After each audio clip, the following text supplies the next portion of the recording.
Mesdames et messieurs, bonsoir. Le câble sous-marin ACE sera inauguré demain par le chef de l'État, professeur Alpha Condé. Le projet est le fruit d'un partenariat public-privé. Le ministre des Postes et Télécommunications a visité les installations situées au centre moteur de Kipé. Les festivités du 2 octobre se dérouleront cette année à Mamou. Comme le veut l'esprit de cette célébration tournante depuis 3 ans, les préfectures de la région concernées bénéficient d'infrastructures publiques. À Mamou, Dalaba et Pita, des chantiers ambitieux sont ouverts. La course contre la montre est engagée. Cette année, près de 77 milliards seront injectés dans la culture du coton, un secteur qui renaît de ses cendres depuis 3 ans. 10 ans après le départ des partenaires français, c'est le grand format de ce soir. Bonsoir, la Guinée dispose désormais d'une loi antiterroriste et son financement. Le texte a été voté à l'unanimité des députés présents à la faveur d'une séance plénière. Par contre, les points de vue des députés étaient divergents sur les questions de forme dans l'adoption d'autres résolutions qui étaient inscrites au programme. À la précision avec François Lama. La loi votée à l'unanimité des députés présents vient combler un vide juridique dans le domaine de la lutte contre le terrorisme et son financement en tant qu'infraction pénale. La disposition de la loi traite des mesures préventives et déclarations de soupçons. Dans la pratique, la loi exige la déclaration des avoirs d'un montant égal ou supérieur à 50 millions de francs guinéens à la BCRG ou devant la cellule nationale de traitement des informations financières, CENTIF. La loi qu'on demande aux députés de voter aujourd'hui, c'est une loi qui va mettre la Guinée en conformité avec la législation, je dirais, internationale et surtout sous-régionale. Il y aura aussi des textes d'application qui vont découler de cette loi. Certaines dimensions doivent être reprécises et c'est pour cela qu'il est nécessaire de prendre rapidement les textes d'application, les différentes interventions de la CENTIF. Avant l'adoption de la loi, l'Assemblée nationale a fait des recommandations sur la mise en œuvre effective de la CENTIF. Le financement du terrorisme n'était pas un acte criminel. Donc il faut criminaliser le financement du terrorisme. Le deuxième objectif, qu'il y ait une coopération judiciaire, c'est-à-dire que la Guinée doit coopérer avec les autres pays dans le cadre de ce que nous appelons l'entraide judiciaire. Les députés n'ont pas pu voter les résolutions sur l'accord du 3 juin 2013 et sur la motion de soutien au gouvernement guinéen dans l'affaire BSGR ainsi que sur la fièvre Ebola pour des questions de forme. Nous sommes accordés sur le contenu des résolutions, mais c'est dans la forme qu'on ne s'est pas entendu. En ce qui nous concerne, on a souhaité que les ministres soient présents. C'est beau de faire une résolution, mais il faut bien comprendre. La procédure veut qu'un ministre soit à l'hémicycle si le ministre a introduit un texte. Mais les résolutions viennent de nous. Nous n'avons pas demandé à un ministre, viens, j'ai une résolution pour te soutenir, mais il faut que tu me donnes des explications avant que je ne te soutienne. Une séance plénière est projetée ce lundi sur le projet de loi relative au cadre d'investissement Rio Tinto. Une mission conjointe à Banque mondiale FMI est en séjour de travail à Conakry. Des représentants de ces institutions ont eu des échanges avec les autorités guinéennes. De l'analyse de la situation, les indicateurs du programme présagent des résultats encourageants pour la conclusion de la 4e revue synthèse des travaux Boubacar Ba. Maîtriser le déficit budgétaire, satisfaire les besoins sociaux de base des populations et soutenir la croissance économique, ce sont les objectifs que le gouvernement s'est fixés en termes de politique budgétaire pour 2014. Le taux de réalisation dans la mobilisation des recettes est conforme aux normes convenues dans le programme, même si des moins-values ont été enregistrées au premier trimestre sur les recettes monominières en raison de l'impact de l'épidémie d'Ebola et l'attentisme des opérateurs économiques. L'exécution des dépenses d'investissement a connu un décalage au premier trimestre pour se reporter au deuxième trimestre, soit 47% comme taux d'exécution. Cependant, les revues du portefeuille des projets menées par le ministre d'État en charge des finances avec nos partenaires arabes et de la Banque africaine de développement ont permis de relever le niveau d'exécution des dépenses d'investissement au mois de mai dernier. L'inflation, elle, se situe autour de 10%. Nous travaillons actuellement dans la perspective de la 5e revue qui portera sur les résultats à fin juin 2014. Et selon les premières estimations, nous pensons que cette 5e revue sera à l'image des 4 premières revues déjà réalisées. À ce jour, les deux parties sont préoccupées pour la rédaction de la déclaration de politique économique et financière qui devrait sous-tendre les futures négociations entre la Guinée et la mission technique du Fonds monétaire pour le reste de l'année budgétaire 2014. Le câble sous-marin ACE sera inauguré demain 2 juin par le chef de l'État, professeur Alpha Condé. Ce câble parcourt 17 000 km de la France à l'Afrique du Sud. Son inauguration restera une date historique pour la Guinée. Il faut rappeler qu'il couvre 21 pays dont 17 Africains. Son arrivée à Conakry suscite beaucoup d'engouement. Le ministre d'État des Postes et Télécommunications a visité les installations situées à Kipé au centre émetteur. Reportage Abdelaziz Baldé. La Guinée se prépare à célébrer sa connexion au réseau Internet. L'État des Postes et Télécommunications s'assure de la fiabilité des équipements. Ce n'est plus un rêve, le câble est arrivé, les appréciations sont bonnes, mais Conakry n'est pas seulement la capitale, c'est aussi l'ouverture de la Guinée. Avec un coût total de 34 millions de dollars américains, ce projet est le fruit d'un partenariat public-privé. Le réseau de fibres optiques doit s'étendre sur une distance de 4000 km à travers le pays. Les installations permettront aussi à la Guinée d'être reliée au reste du monde à faible coût. C'est une technologie qu'il faut faire profiter par tous les Guinéens, les 12 millions d'habitants. Et c'est pour cette raison que le défi n'est pas complètement relevé. Quand on finira de construire cette infrastructure qu'on appelle le backbone, qui partira de cette station jusqu'au dernier kilomètre de la Guinée, que nous dirons que nous avons relevé le défi. Et pour cela, nous ne sommes pas très loin, parce que nous procéderons à la pose de la première pierre dès le mois prochain, pour déployer justement ce câble-là sur les 4000 km. La Guinéenne de la large bande, Guilab, est la société qui gère la capacité allouée au pays. En attendant la mise en opération du câble sous-marin ce lundi, l'espoir est de mise pour un accès démocratique à l'Internet et autres services. Télécommunications toujours, les services spéciaux ont mis le grappin sur 3 présumés fraudeurs téléphoniques. Les autorités du secteur comptent poursuivre cette dynamique pour démanteler tous les réseaux de trafiquants sur le territoire national. Younoussa Tawel Kamara, reportage. Des appareils de piraterie des lignes téléphoniques, une centaine de cartes SIM sont entre autres objets saisis sur ces 3 présumés trafiquants. Ils sont spécialisés dans le trafic des appels internationaux. Ces équipements sont aussi utilisés pour intercepter des appels internationaux.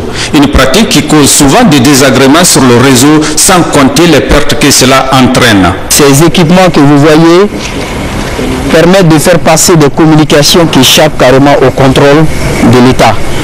Donc cela va poser un problème de sûreté d'État. Donc il ne faut pas minimiser ces équipements parce que c'est des petits équipements.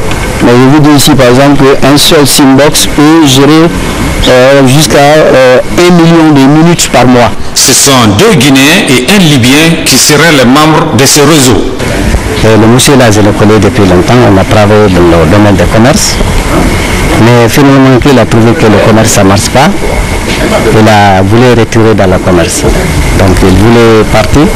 Mais il y a de leur frère qui l'a appelé, il dit qu'il va lui proposer un travail.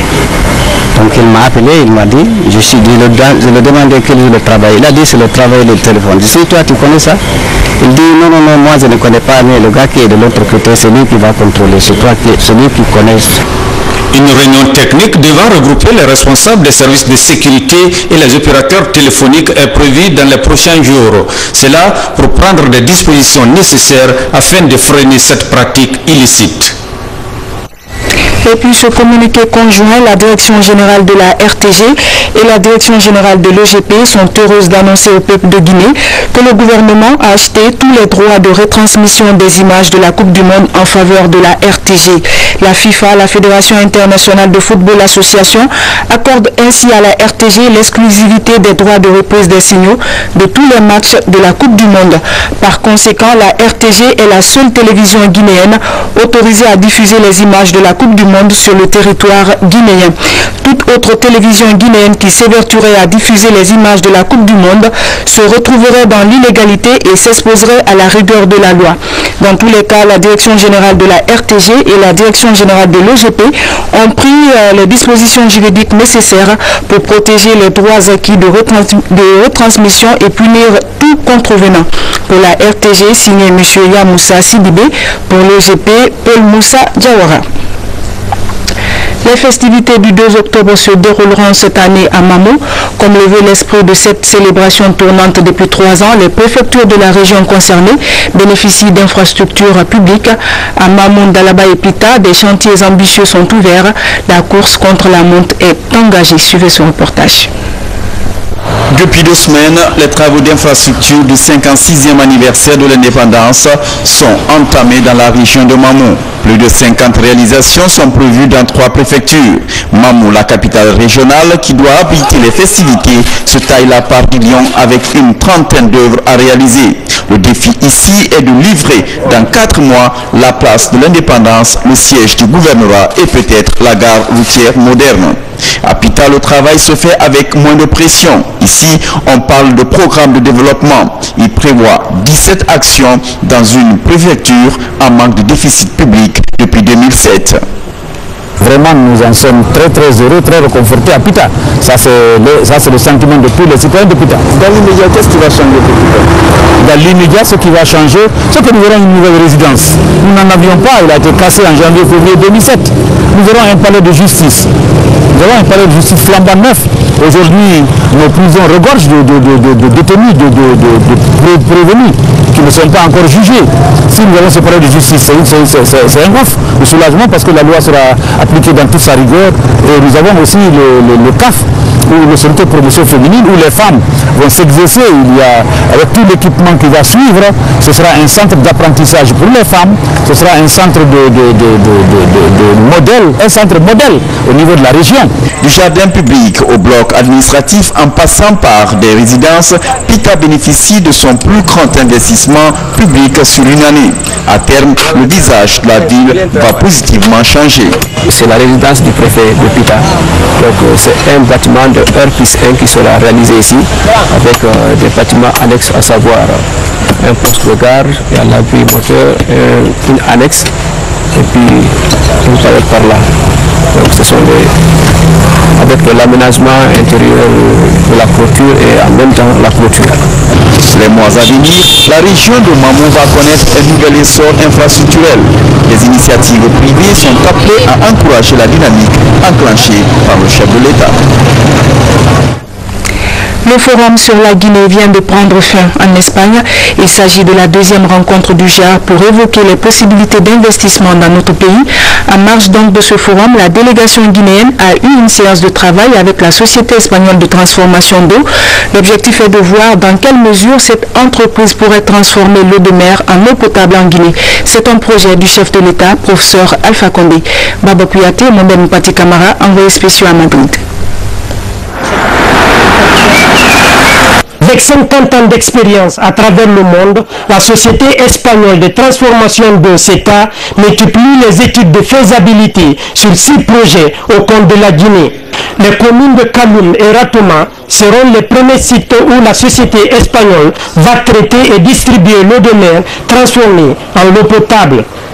Nous sommes donc des fabricants de systèmes de traitement d'eau potable à partir des eaux de surface, d'eau potable à partir de systèmes de dessalement d'eau de mer, mais aussi nous sommes spécialistes dans ce qui est l'assainissement. Donc vous avez une petite vision, on va dire ici, de nos capacités technologiques dans ce domaine précis. Ce projet est inscrit dans le programme de société du chef de l'État, un programme qui consiste à améliorer les conditions de vie des Guinéens. C'est là pour répondre au déficit de distribution d'eau en Guinée. Nous avouons que ce que nous avons vu à l'atelier ici, les explications que nous avons reçues, les exposés qui sont passés, nous pensons que ça peut nous servir. Aucun doute que le président de la République s'attelle à résoudre les problèmes des populations guinéennes et en premier chef il y a l'eau, il y a l'électricité, il y a toutes les infrastructures de base. Et donc la visite de ce lieu, de cette entreprise, c'est qu'il propose des solutions pratiques pour résoudre assez rapidement certains déficits en besoin d'eau. La SEGA a besoin de 308 000 mètres cubes par jour pour donner de l'eau à la population de Conakry. De nos jours, seulement 167 000 mètres cubes existent, soit une différence de 141 mètres cubes. La société espagnole de transformation d'eau compte appuyer la Guinée à développer les stations mobiles à travers l'eau de mer. La deuxième phase de l'identification biométrique des fonctionnaires et contractuels permanents de l'État fait du chemin. Dans la région administrative de Kindia, la préfecture de Dubrika est la première localité à recevoir les agents recenseurs.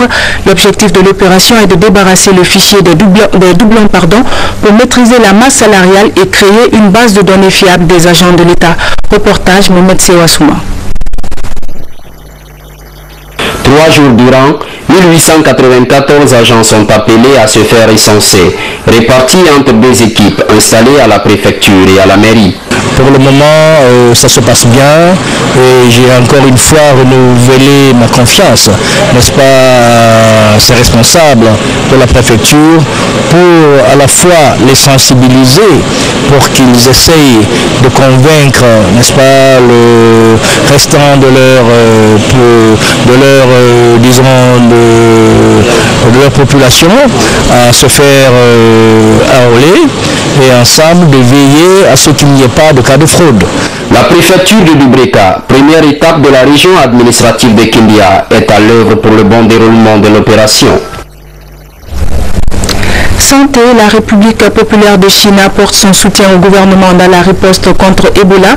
Le don est composé de kits médicaux pour freiner la chaîne de contamination de l'épidémie dans notre pays. Ramatoulaye Touré a assisté à la cérémonie de remise. Les gouvernements guinéens sont destinés à la lutte contre l'épidémie hémorragique Ebola qui sévit depuis plus de 5 mois dans notre pays. C'est dans le besoin que reconnaît ses frères d'amis. Au moment où la Guinée s'engage dans la lutte contre ce fléau, la Chine, en tant que frère ami et frère de la Guinée, a octroyé à travers la Croix-Rouge chinoise un financement immédiat de 50 000 US$ à la partie guinéenne, et certaines sociétés chinoises basées en Guinée ont aussi apporté leur assistance de différentes manières. Troisième geste du genre, la République populaire de Chine est présente dans tous les secteurs de développement socio-économique de la Guinée. En poursuivant son soutien au secteur de la santé en Guinée, la République populaire de Chine répond à une préoccupation majeure du gouvernement. Cette assistance nous permettra, j'en suis convaincu, d'améliorer substantiellement les conditions de vie de la population guinéenne pour la facilitation de leur accès aux soins de santé. Nous voulons rassurer la population guinéenne de collaborer avec nous, de collaborer avec la sécurité de santé pour qu'on vienne à bout de façon rapide à cette épidémie. Et également rassurer le gouvernement chinois qu'à l'instant des autres dons, que ce don sera utilisé à bon escient dans le cadre de cette riposte. Les relations entre la République populaire de Chine et la République de Guinée remontent depuis l'indépendance de notre pays. Agriculture, la Guinée fonde de réels espoirs sur l'or blanc. La production du coton pourrait offrir au pays des entrées de devises et assurer le bien-être des milliers de Guinéens. Cette année, plus de 77 milliards seront injectés dans la cotonculture, un secteur qui depuis 3 ans renaît de ses cendres 10 ans après le départ des partenaires français. La relance de la filière coton, c'est le grand format de ce soir. Il est réalisé par Fodé Camara. La dimension polyculture est à l'honneur. Dans la préfecture de Mandiana, à Kodjaranida, un hameau de la commune rurale de Kinyera, la campagne agricole de l'or blanc est lancée. Ici, le producteur Lancé Condé assiste à l'ouverture des premiers sillons pour les semis du coton en culture à plat. Des sillons de la professionnalisation vulgarisés depuis 3 ans par le projet de développement de la filière cotonnière de Guinée. On leur a annoncé qu'il double sa superficie parce qu'en fait il y a et les engrais coton et les engrais vivriers et les produits de traitement phyto et la semence, tout est mis en place. Des mesures d'accompagnement liées à la livraison des intrants à temps et la commercialisation encouragent les producteurs des grands bassins cotonniers de Kankan, Mandiana, Sigiri, Dabola et Kundara. En tout, près de 77 milliards seront injectés dans ce secteur pour la campagne agricole 2014. L'année dernière, nous avons reçu les intrants qu'en fin juin et parfois même jusqu'à fin juillet, et ce qui a un impact négatif sur le rendement. Et cette année, grâce à Madame et les mesures prises, les semences et les intrants ont été mis en place à fin avril. Après quasiment une décennie de léthargie, la relance de l'usine de Kankan par le gouvernement redonne un coup d'accélérateur à la production du coton. Une unité agro-industrielle dont la capacité de production est de 80 à 100 balles par jour. À partir de 2001, on a connu une phase d'arrêt. Depuis 2011, il y a eu la reprise avec le nouveau gouvernement actuellement en place. Depuis cette relance jusqu'à maintenant, il y a un gain de confiance qui renaît nettement au niveau du travail de l'usine. Très convoité pour sa fibre, le coton est une culture très capricieuse. Sa qualité dépend de la variété cultivée, de l'encadrement et de la gestion du temps. Des dispositions revues à la loupe avec les producteurs.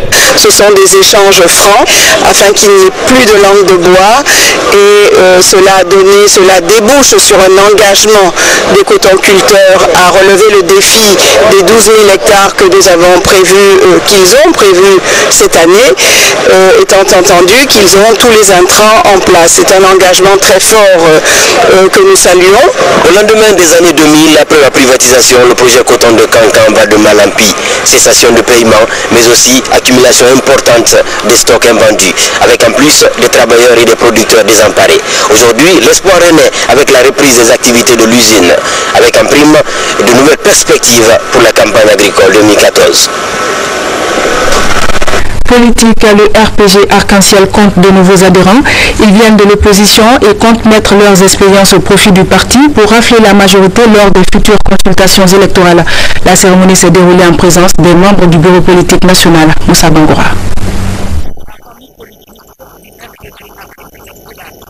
De nouveaux militants frappent à la porte. Des militants qui quittent publiquement leur parti pour adhérer au RPG Arc-en-Ciel. Sympathisant VFDG. Professeur ligne nana non tan se dama bori en face au RPG. Mais il faut me foutre non. Dieu me n'a dit mais torture mais faut le groupe vote. Dieu n'a pas jamais nous qui 2015 pour ça va pas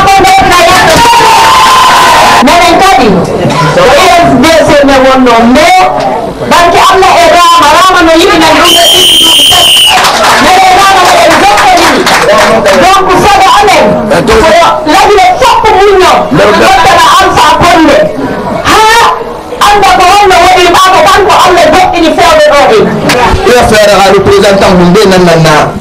Nous t'en pas le bonbon à modèle Bilna. Maintenant, on a professeur Alpha Condera programme Matou. Comme on a professeur Alpha Condera programme non plus. Mairie, on a bonbon 2015 temps flamme. La nouvelle est vivement saluée par les membres du bureau politique national du RPG Arc-en-Ciel. Le RPG qui tend la main à tous ceux qui désirent contribuer au changement engagé par le chef de l'État. On a Mandé Madi, on a Duba, la Guinée, on a Duba, Mandé, Sawarko, Anakefa, Narantonori, Arano, Araba, de Kiana, la Guinée, Dubé, Moussoumi, si aujourd'hui vous avez compris que l'histoire est une évolution et qu'il est vérité dans des partis politiques. Lorsque la philosophie a voulu vous tromper et que la réalité matérielle du temps permet de savoir que la Guinée se construit avec l'homme là, je vous en félicite. De nouveaux militants qui trouveront au RPG ce qu'ils cherchent sur le terrain politique. Cérémonie de lecture du Saint-Coran animée par les femmes islamiques. Elles ont prié pour la paix et la quiétude sociale entre Guinéens. L'initiative participe de la volonté de la première dame de la République, Agegene Kondé. Reportage Ali Badal Kondé.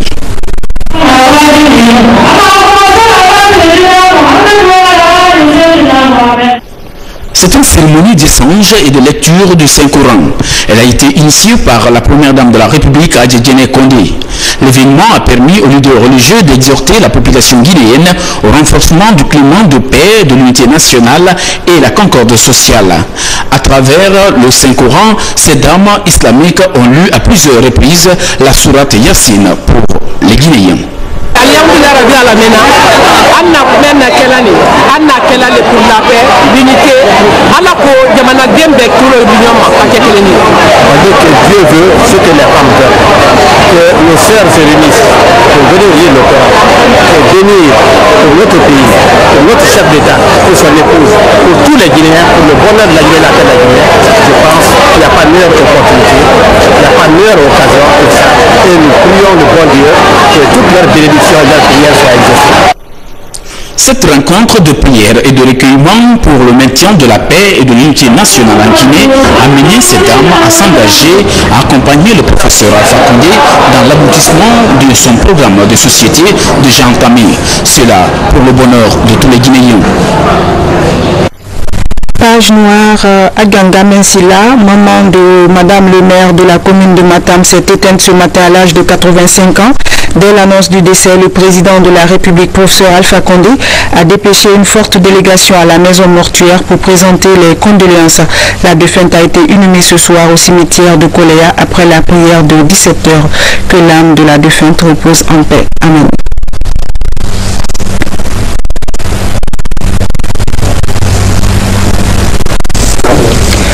Éducation, 500 nouveaux diplômés des sortants de l'Université Générale Lansana Conté de Sonfonia.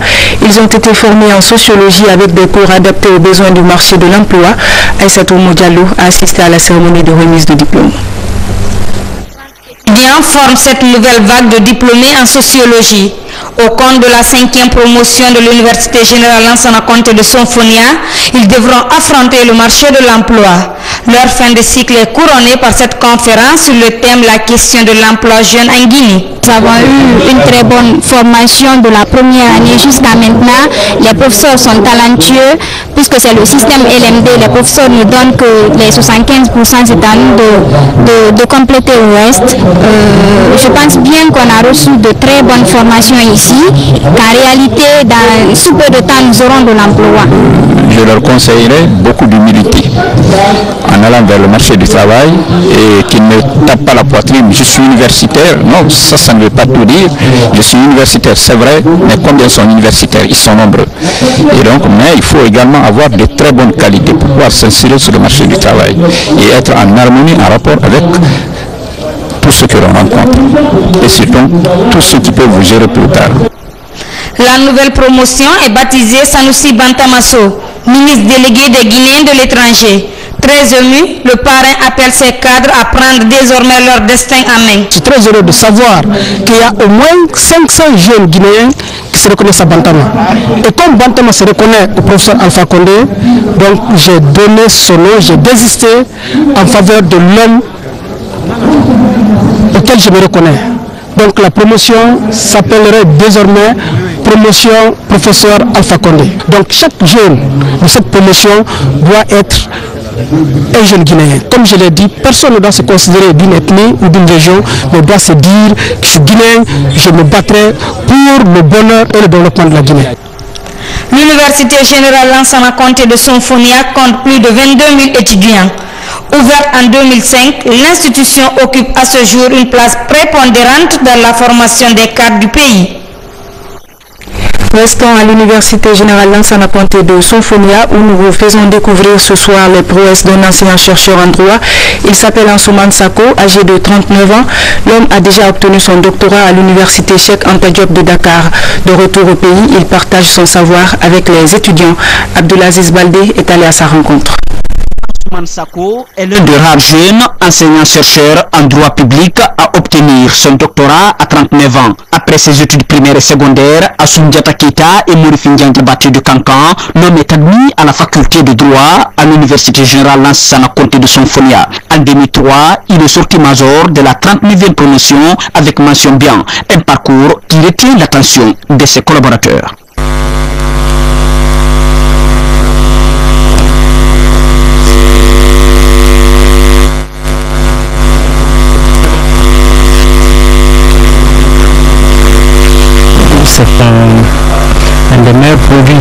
notre système et un des meilleurs enseignants actuellement en service à la faculté de sciences juridiques et politiques. 2 ans après, il obtient un diplôme d'études approfondies à Lomé avant son doctorat à l'université Cheikh Anta Diop de Dakar. 4 ans de dur labeur dans la capitale sénégalaise. Le commando d'études, comme l'appellent ses amis, a soutenu pendant 5 heures sur le thème le contrôle de l'administration, une contribution à la bonne gouvernance en Guinée. Pour le candidat, le doctorat n'est pas une fin en soi, sa vision se trouve désormais ailleurs.